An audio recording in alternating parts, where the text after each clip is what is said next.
ग्रामदैवत सिद्धेश्वर यात्रेनिमित्त मानाच्या 7ही नंदीध्वजांची डौलाने निघणारी मिरवणूक हे वैशिष्ट्य मानले जाते.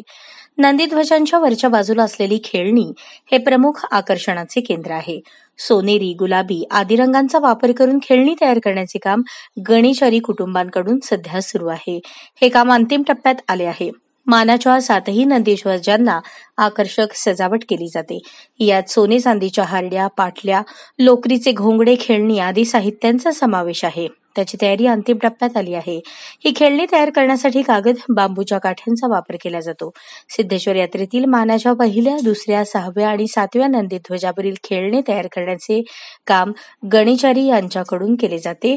एकूणच श्री सिद्धरामेश्वरांची मनोभावे सेवा करण्याची 150 वर्षांची परंपरा मागील 3 पिढ्यांपासून आजही माझा मुलगा आणि नातू आणि संपूर्ण गणेशारी परिवार मोठ्या उत्साहाने करत असल्याचे पंचाक्षरी गणेशारी यांनी सांगितले. काय नाव आपलं आजोबा? पंचाक्षरी मल्लिकार्जुन गणेशारी. काय वाटतंय सेवा करून? सेवा तर आमची चौथी पिढी सुरू झाली सेवा परंपरा कायम राहावं म्हणून ही इच्छा.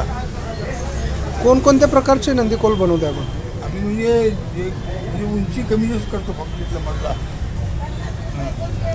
गावात इकडे तिकडे 100-150 वर्षाला.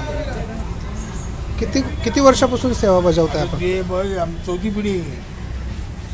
सेवा करून काय म्हणजे कसं मनाला काय समाधान वाटतंय? मला अगदी समाज शांती मिळते.